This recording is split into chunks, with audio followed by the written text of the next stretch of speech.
You'll see that over a recent period, the US has been doing everything it can to exploit tensions between allies, in this case between Belarus and Russia. They have gone to great pains to paint the elected leader of this sovereign state as a dictator.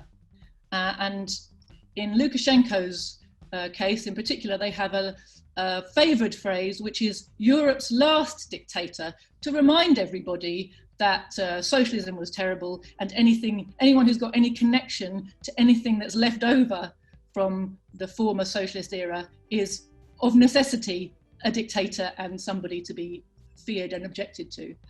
We've seen them putting sanctions against the country, and of course the sanctions are always used as a punishment to people who stick with independent governments. We see that the elections have been advertised well in advance as being fraudulent. Well in advance. You know, they have, every time our governments want to question the elections of other countries, i.e. they don't like the result, they put huge amount of effort into creating a narrative in our tame corporate media that says these elections are going to be a fraud.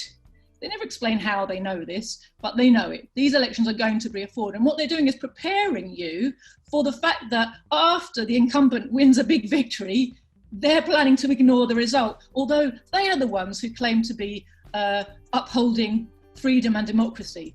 But other people's democracy is never good enough for the imperialists.